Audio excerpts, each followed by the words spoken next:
आज की इस वीडियो में हम डॉन का एडिटोरियल रेफ्यूजी कंसर्न्स इसका जिस्ट देखेंगे और साथ ही साथ ग्रामर के हम एक रूल को भी एक्सप्लेन करेंगे। इस एडिटोरियल में ये बताया गया है कि 40 साल से पाकिस्तान ने अफगान्स को रहने के लिए जगह प्रोवाइड की है।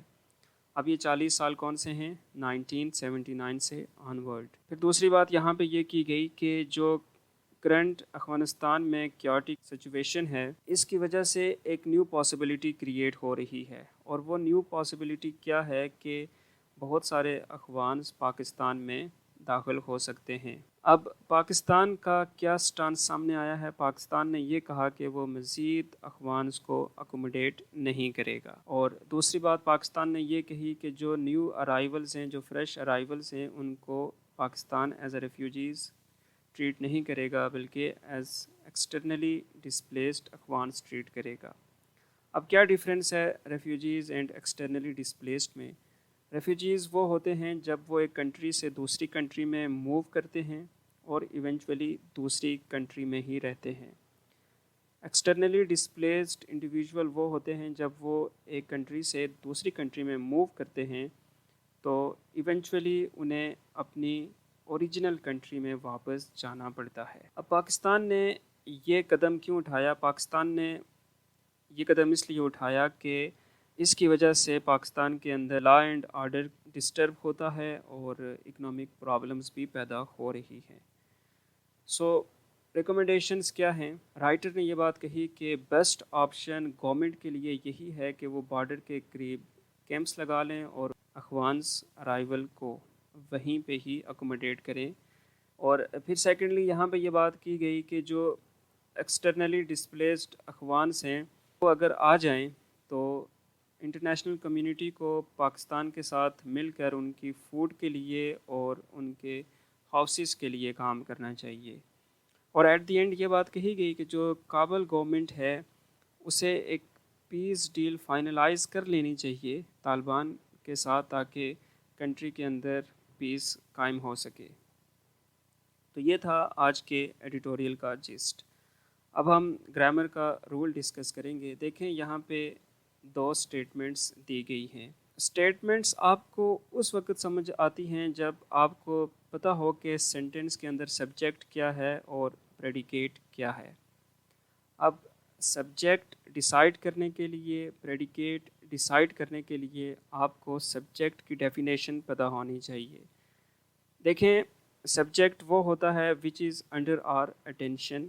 अंडर आवर अटेंशन से क्या मुराद है कि जिसके बारे में सेंटेंस के अंदर बात की जा रही हो। सब्जेक्ट आपका नाउन भी हो सकता है, प्रोनाउन भी हो सकता है और सेट ऑफ वर्ड्स भी हो सकते हैं दैट परफॉर्म द एक्शन, जो सेंटेंस के अंदर कोई एक्शन परफॉर्म कर रहा होता है।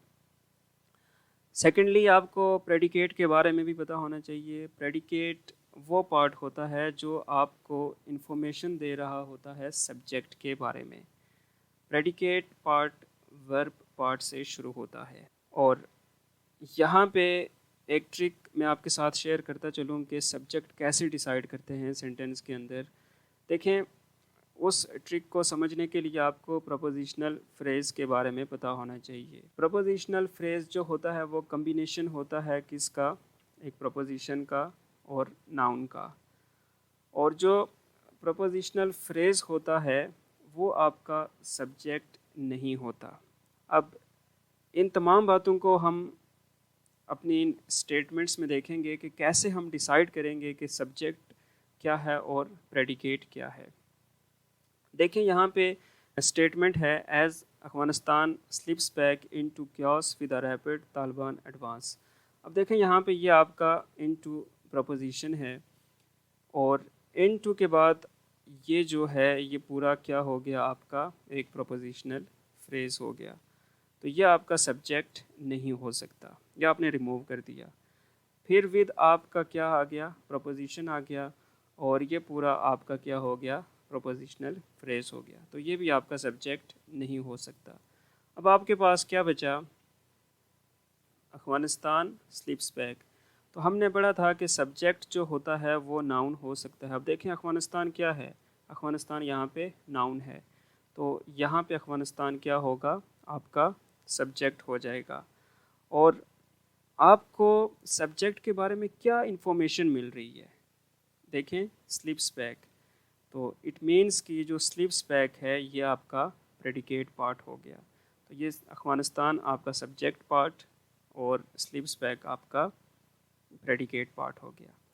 नेक्स्ट जो इसकी स्टेटमेंट है देखें, the possibility of refugees spilling over into neighbouring states is becoming stronger. अब देखें हमने सबसे पहले क्या करना है, प्रोपोजिशनल फ्रेजेस को कैंसिल करना है।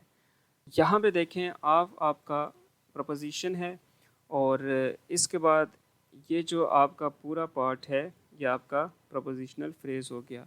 तो इसको आपने क्या कर लेना है, एलिमिनेट कर लेना है यहाँ से। और जो आपका इनटू है ये आपका प्रपोजिशन है और इसके बाद जो ये वर्ड्स हैं ये प्रपोजिशन के साथ मिलके इसको प्रपोजिशनल फ्रेज़ बना रहे हैं, तो ये पूरा आपका प्रपोजिशनल फ्रेज़ हो गया। तो आपने इसको यहाँ से एलिमिनेट कर लेना है। अब आपके पास क्या बचा, द पॉसिबिलिटी। और हमने क्या पढ़ा था कि आपका सब्जेक्ट क्या हो सकता है, सेट ऑफ वर्ड्स भी हो सकता है जो एक्शन परफॉर्म कर रहा होता है। अब देखें यहाँ पे जो द पॉसिबिलिटी है वो सेट ऑफ वर्ड्स हैं और ये तमाम जो प्रपोजिशनल फ्रेजेस थे ये हमने यहाँ से रिमूव कर दिए। तो अब आपके पास क्या बचा, इज़ बिकमिंग स्ट्रॉन्गर।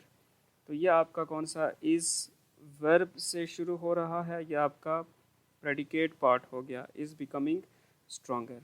तो the possibility is becoming stronger, ये द पॉसिबिलिटी आपका सब्जेक्ट पार्ट हो गया और इज़ बिकमिंग स्ट्रॉन्गर आपका प्रेडिकेट पार्ट हो गया। नेक्स्ट एडिटोरियल्स की इस सीरीज़ को हम कंटिन्यू रखेंगे और ग्रामर्स के जो रूल हैं उनको भी डिस्कस करते रहेंगे। Thank you so much.